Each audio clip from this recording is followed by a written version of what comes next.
नमस्कार दोस्तों, मैं शिवानी आपका हमारे चैनल शिवानी को सुना में हार्दिक अभिनंदन करती हूँ। आज की प्रस्तुति में मैं आपको रुद्र संहिता कुमार खंड का तीसरा और चौथा अध्याय सुनाऊंगी। तो भोले बाबा का नाम लेकर शुरू करते हैं आज की प्रस्तुति को। ओम नमः शिवाय। तीसरे अध्याय में मैं आपको ब्रह्मा जी का शंकर के विरुद्ध मन में द्वेष आना तथा रति का विवाह कामदेव के साथ होना के बारे में बताऊंगी। नारद जी ने कहा, प्रभु इसके पश्चात क्या हुआ? श्री ब्रह्मा जी बोले, नारद इतना कुछ होने पर भी भगवान सदाशिव के विरुद्ध मेरे मन में जो द्वेष उत्पन्न हो चुका था उसको मैं किस प्रकार भी दूर न कर सका।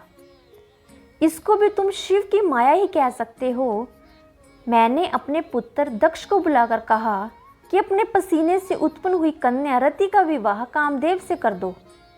इस पर दक्ष ने कामदेव से कहा, कंदर्प तुम्हारे ही समान गुण वाली मेरी पुत्री को पत्नी के रूप में ग्रहण करो। यह कह दक्ष ने अपनी रति नामक सुंदर कन्या का विवाह कामदेव के साथ कर दिया। विवाह के समय सुखवर्धक महान उत्सव हुआ। अपनी पुत्री तथा जमाता को सुखी देखकर दक्ष भी अत्यंत प्रसन्न हुए।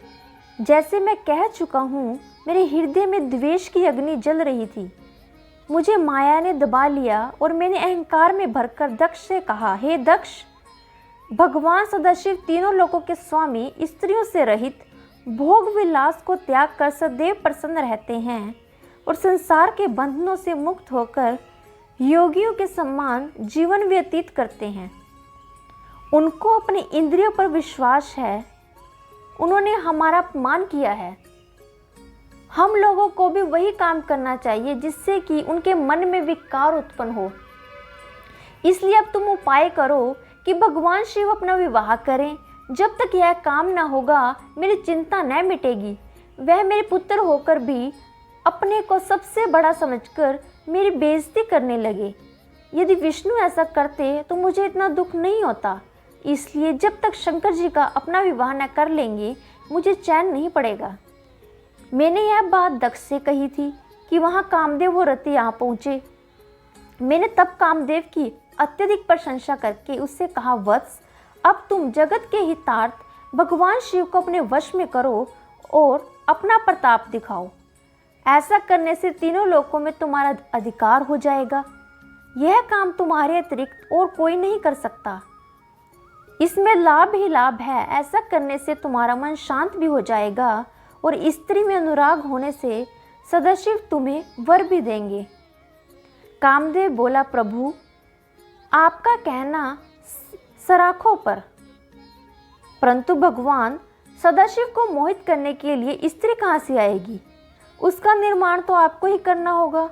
उसी समय मेरे श्वास से वसंत उत्पन्न हुआ। उसके उत्पन्न होने के साथ साथ मंद मंद शीतल पवन चलने लगी।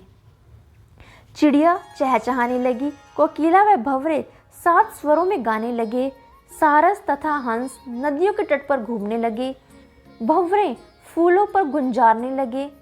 बसंत की रूप राशि का क्या क्या कहना। पुष्पित संध्या उदित चंद्र सा मुख और सुंदर नासिका। मैंने कामदेव से कहा, कामदेव इस मनुष्य का नाम वसंत है। यह लोगों को लज्जित करने वाला है। अब तुम वसंत तथा अपने अन्य सहचरों को साथ लेकर भगवान सदाशिव को मोहित करने के लिए जाओ। कामदेव भगवान सदाशिव के स्थान की ओर चल दिया। तो दोस्तों, ये था हमारा रुद्र संहिता कुमार खंड का तीसरा अध्याय। अब मैं आपको रुद्र संहिता कुमार खंड का चौथा अध्याय सुनाऊंगी, जिसमें मैं आपको कामदेव का शंकर जी को मोहित करने में असफल होना के बारे में बताऊंगी। श्री ब्रह्मा जी बोले, नारद जी मेरी आज्ञा पाकर कामदेव वसंत आदि सहचरों सहित रति को साथ लेकर भगवान श्री शिव जी के स्थान पर पहुंचा। कामदेव की माया से सब जीव मोहित हो गए। अनेकों प्रकार के यत्न करने पर भी वह भगवान सदाशिव को मोहित नहीं कर सके। उसका प्रत्येक यत्न व्यर्थ प्रमाणित हुआ और वह दुखी होकर वसंत आदि सहचरों सहित रति को साथ लेकर मेरे पास लौट आया और हाथ जोड़कर कहने लगा, प्रभु, मैंने अपने प्रभाव से तीनों लोगों को मोहित कर डाला, मगर श्री शंकर जी पर मैं अपना कोई प्रभाव न डाल सका। उनकी समाधि को भंग करने में असफल रहा। मुझे तो यह डर है कि कहीं भगवान शिव मुझे अपनी क्रोधाग्नि से भस्म ही न कर डालें। आप यह कार्य किसी दूसरे को सौंप दीजिए। कामदेव की बात सुनकर मैं दुखी हो गया और मेरे मुख से दुख के कारण तीव्र गति से श्वास निकलने लगे। मेरे इस तीव्र श्वास से बहुत से बलि उत्पन्न होकर मारो मारो काटो काटो का शोर मचाने लगे। वह विचित्र आकृति वाले बुरी तरह से शोर मचा रहे थे और अनेकों वाद्यों का बजा रहे थे। उन भयंकर प्रकृति वाद्यों की आकृति को देखकर अनायास ही भय उत्पन्न होता था। कामदेव ने पूछा, प्रभु, यह कौन है? मैंने कहा, इनके अंदर मार है और इनका नाम भी मार है। कामदेव ने कहा, प्रभु, यह क्या करेंगे और कहाँ रहेंगे? मैंने कहा, यह सदा तुम्हारे साथ रहेंगे। तुम्हारी सहायता करना इनका काम होगा। इनका मुख्य कार्य होगा ज्ञानियों के ज्ञान मार्ग में बांधा डालना। मेरी बात सुनकर कामदेव और रति को संतोष हुआ। मैंने कहा, कामदेव, तुम अपने सहचरों के साथ अब की बार इन मारों को भी साथ लेकर भगवान सदाशिव के स्थान पर जाओ और भगवान पर अपना प्रभाव डालो। कामदेव ने कहा, प्रजानाथ, आपकी आज्ञा अनुसार मैं अवश्य जाऊंगा और शायद इन मारों के कारण मैं सफल भी हो जाऊं, परंतु फिर भी डरता हूं कि मेरी धृष्टता को देखकर भगवान सदाशिव कहीं मुझे भस्म ही ना कर डाले। इतना कहकर कामदेव रति, बसंत और मार्गणों को साथ लेकर दोबारा भगवान सदाशिव के स्थान पर गए और वहां जाकर उसने तथा उसके साथियों से जो कुछ भी भगवान सदाशिव को मोहित करने के लिए हो सका किया, परंतु वह अपने प्रयत्नों में सफल न हो सका। लाख चेष्टा करने पर भी वह शंकर जी को मोहित न कर सका। इस पर वह निराश होकर अपने सहचरों सहित एक बार फिर मेरे पास लौट आया और मुझसे कहने लगा, पिताजी, आप शंकर जी के विवाह की कोई और ही व्यवस्था कीजिए। मैं उनको मोहित नहीं कर सका और शायद कर भी ना सकूं।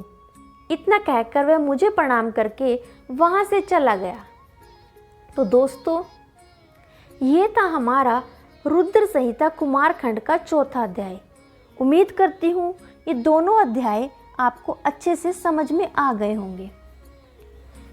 तो ये थी हमारी आज की प्रस्तुति। उम्मीद करती हूँ आपको यह प्रस्तुति अच्छी लगी होगी। अगर आपको यह प्रस्तुति अच्छी लगी है तो हमारे चैनल को लाइक, शेयर और सब्सक्राइब जरूर करें। और अगर आपने अभी तक हमारे चैनल को सब्सक्राइब नहीं किया है तो चैनल को सब्सक्राइब जरूर करें और उसके साथ साथ घंटी वाले बटन को भी जरूर दबाएं ताकि आने वाली हर वीडियो की अपडेट आपको टाइम से मिलती रहे। धन्यवाद।